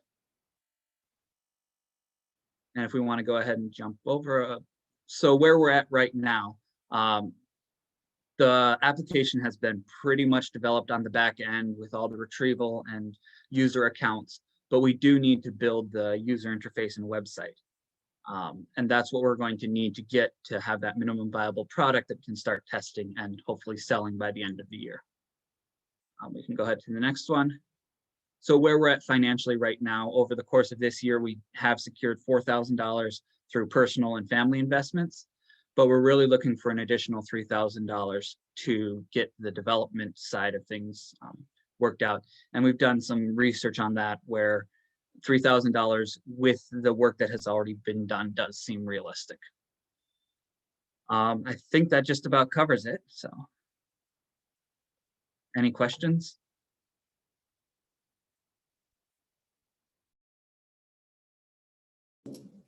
Hi, this is John. I've got a question for you. It sounds like a great business plan. I'm just looking at your costs though, and I don't see where you have any actual labor built in there for your business model. Can you comment on that? So the development cost covers labor because we're going to be using contractors who they charge a given amount for a product. And then additionally, I'm going to be doing a lot of the development myself. All the development to this point has been done by me. Does that cover it? It does, yes.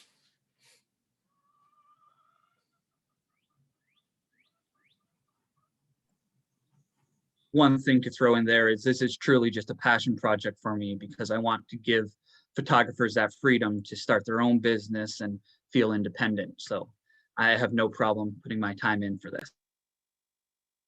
So right now, what's your competition again? Is it Amazon, people going directly to Amazon? No, so it's primarily services like Pixie Set and SmugMug. And they're the ones who, specifically my wife, but also others felt was pigeonholing them into an option. SmugMug charges a 20% commission on all sales. Pixie Set is super restricted on storage accounts and then also deletes albums after like 30 days unless you pay extra. Thank you. Joey, great job on your presentation. I guess my question is around, and you kind of mentioned you're kind of conservative kind of with what you're projecting, which is very different. Like I work with a lot of entrepreneurs doing things that you do, and they're very different in that. They're very aggressive in their projections. So I'm just curious, do you see like or do you have any thoughts around or any reasons why you would maybe kind of start accelerating things, right? Like I said, you're kind of looking for some real conservative growth, but I mean, do you kind of have a backup plan or a secondary thoughts around really kind of trying to accelerate that? Yeah, so really that was the plan I had was based off of funding that I can pretty much count on.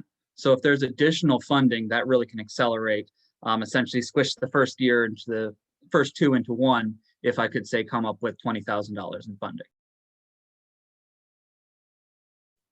Gotcha, thank you.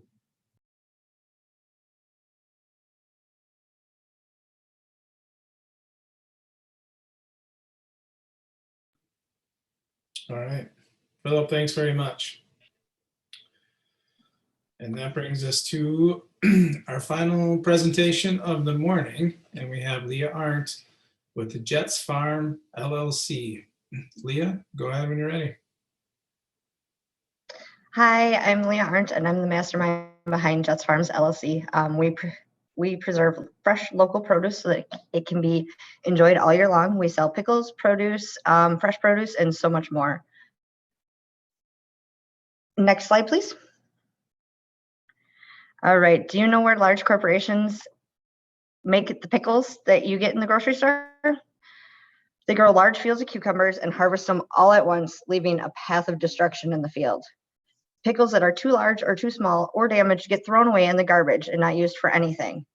These cucumbers are then put into large vats, which are usually outdoors, and they are stored there for up to 2 weeks to brine, uncovered. Next slide, please. These are some of the ingredients that you can find in grocery store variety pickles. 2 of these items here are fake salt that are made in chemical laboratories. One of them is an aid that is used in winemaking to prevent yeast and aid in fermentation. The yellow liquid on the bottom there, the polysorbate 80, has a legal status in our country of an over-the-counter drug. Tartrazine, yellow dye number 5, is illegal in many countries. Next slide, please. At Jets Farms, we do things a little bit differently. We make our pickles in small batches. Our veggies are fresh packed into the jars. Hot brine is poured over them. They are immediately sealed and canned, preserving the freshness. We also use ingredients that are targeted for health reasons, such as turmeric to aid in joint pain relief, usually caused by arthritis.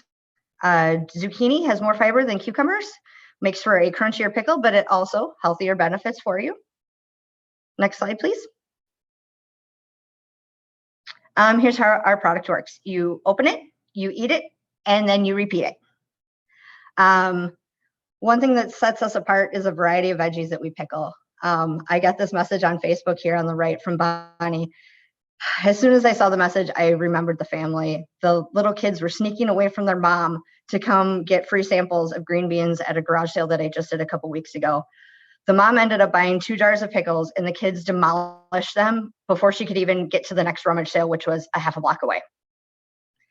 The young man on the right, on the left there, is my little brother. He got married in September of 2018, and as part of their wedding gift, I gave them his and hers jar of pickles. I got this picture the morning after the wedding, which shocked me because you don't expect to hear from anybody the morning after their wedding. Next slide, please. This is a sample price list for Jets Farms. We also use this as a checklist when we go to farmers markets. We can mark off what we've sold so we can keep inventory nice and clean. Next slide, please. In 2020, we sold at 3 farmers markets for 10 weeks, doing a total of 22 markets. In that time span, we had $3,050 in revenue. We had expenses of $2,650 last year, including all of our startup costs, leaving us a $400 net profit, which was immediately rolled into production supplies for this year. Next slide, please. A study done in 2019 shows that there are 5.8 million people in Wisconsin. Of those people, 67% of them eat pickles and relishes, and 12% of them shop at farmers markets where I sell my products.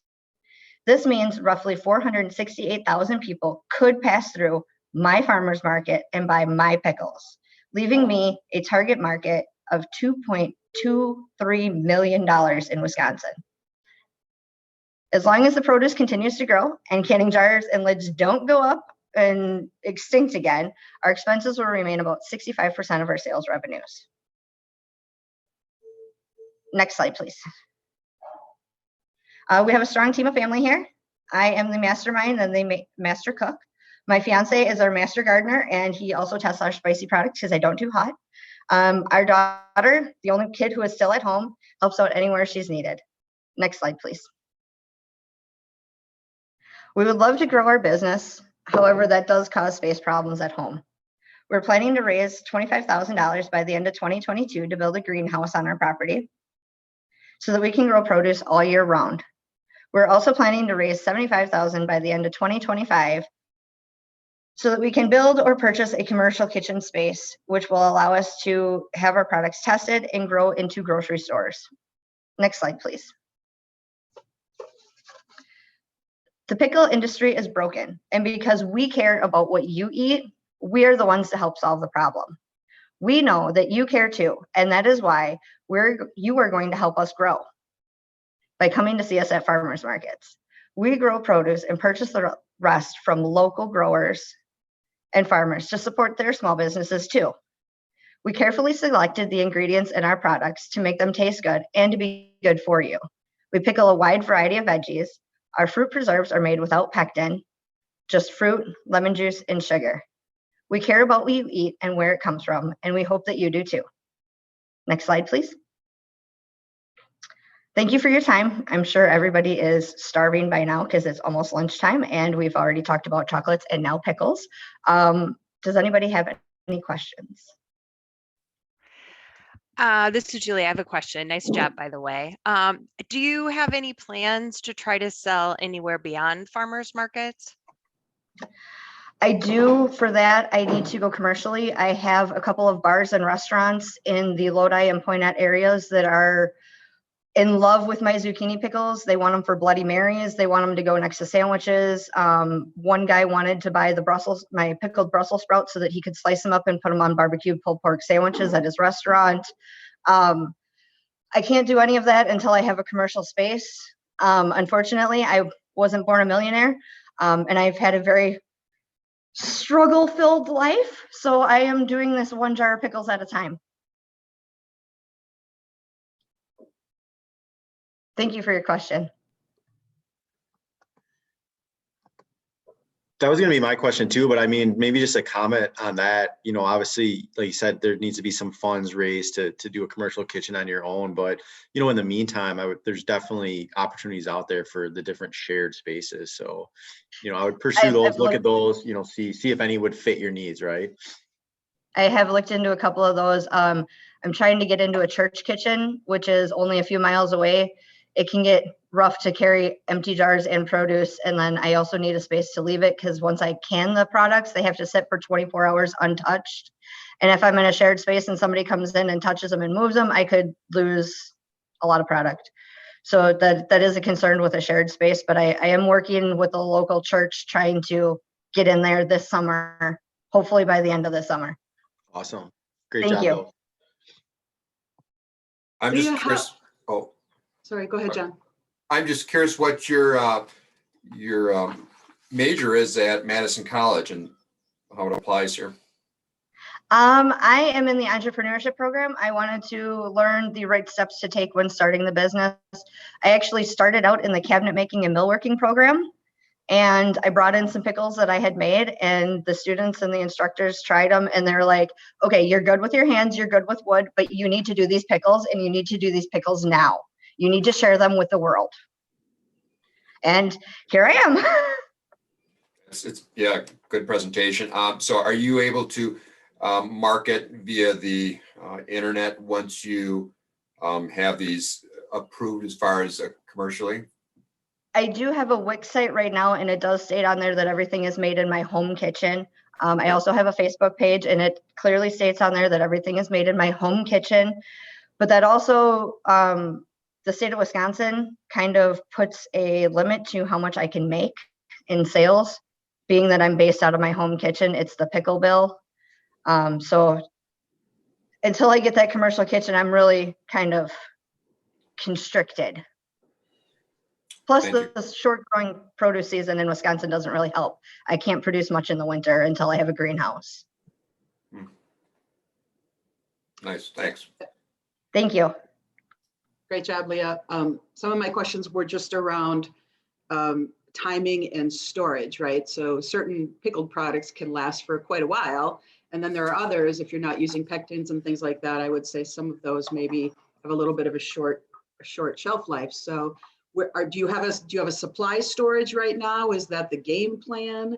Do you guarantee that these pickles were made in less, like within the year, or how do you deal with that? I don't know if you can see this, but I'm trying to get it up to my camera here. Okay, yep. I have a label on each jar that says that the date that they were made. It says the seal is good for 18 months, but the product inside is best enjoyed between the make date and 12 months. So for this jar that was made August 17th, 2020, I would tell customers that that is best enjoyed by August 17th, 2021. However, it can go until February 17th, 2022 before the seal is no longer viable. Okay, so you are a bit limited in doing like a large supply and kind of stocking it on the shelves, right? This is a lifetime. I am. Plus, I do all the making myself. So the biggest batch I've done to date is 144 pints in one day. That was a 14-hour day for me. I'm a canner. I feel you. That's a lot. I did 83 pints for the rummage sale that I did a couple weeks ago, and I had over $500 in sales in 2 days, and all the pickles that I had made were gone. Great job. All right, Leah, great job. Congrats on the success you're having already. You got a couple of shout outs in the chat as well from Nikki and Jill. So apparently they've tried. Thank you. So that's great too. So, all right, that concludes the presentations for this morning. So what we'll do now is judges will be assigned to a breakout room. Everyone else, please take a short break, refresh your coffee, use the restroom, that kind of thing. We'll shoot for roughly 11:30 to come back with the awards presentation if we're ready at that time. But stay tuned. We'll be back shortly. Thanks, everybody.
All right, and we're back.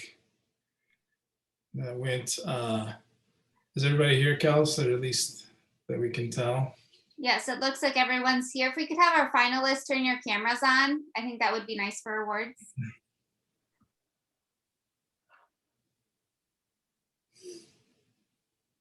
Looks like we have Joel back. Welcome back, Joel. Thanks.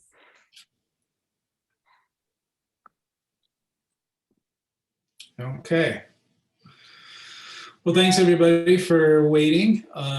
We went a little bit longer than we had projected, and I'll tell you that's because this, as I told the judges, after 9 years of doing this, this is certainly in at least the top 3 of really great presentations all around, from the concepts, the diversity of different ideas. The polish of the presentations was really outstanding, and that is echoed by all of the judges. So congratulations again to all of our finalists. Thanks to Brian, Gina, and Scott as well, our entrepreneurs in residence, who had a lot to do with helping folks improve and vet their concepts and put these presentations together. So it was really, really great. And we have a lot more follow-up to do. But let's get into the awards, the moment that I'm sure you've all been waiting for. So first place in the 2021 Madison College Challenge and $3,000 goes to Leah Arndt, Jets Farm LLC. Congratulations, Leah. Yeah. Good job. Second Thank place. you, thank you, thank you. Yep. Thanks, Leah. Second place and $2,000 goes to Joel Dunsing, Custom Truck Dealer. Congratulations, Joel. Hey, thanks a lot. Third place and $1,000 goes to Charmaine Farrell, Loyal Hearts LLC. Congratulations, Charmaine. Thank you, thank you. And then we have fourth and fifth place, which are the same prize amount. So we didn't necessarily differentiate between the placements too much. But we have Eric Ramsier with Chocolate Reflections and Philip Sheehan with Photo Lakes. So congratulations to Eric and Philip, $500. Well done. Thank you. Thank you, everyone. And then we have sixth and seventh, which are $300 awards. And those go to Amy Gonzalez, Queen of Colima, and Nikki McIntosh, Home Learning Plus Development. So congratulations, Amy and Nikki. That's great. And then we have 8th, 9th, and 10th, which are all $200 awards. And once again, this was a really close and difficult judging year. So, but congratulations to Nancy Montanon, The Meadow, Clayton Keller, Fantasy Box Office, and Mario Kanakasko with Alto's Kitchen. All of them great concepts. So definitely worthy of $200. So congratulations to each of you. So. All right, so that more or less concludes the 2021 Madison College Challenge. In conclusion, as I said before, it is not the end of the road for each of you. It's just the beginning, I think. And we will be following up today, most likely. Kelsey will be emailing you with some details about getting your awards out as soon as we can. Those will come from the Madison College Foundation. Be connecting you to our 4 judges. And I want to say again, thank you very much to John, Julie, Joey, and Cheryl. Did a fantastic job today, I think, giving feedback and asking you questions that you all need to think about. And they were very, very impressed with all the presentations. So we'll be in touch with those connections.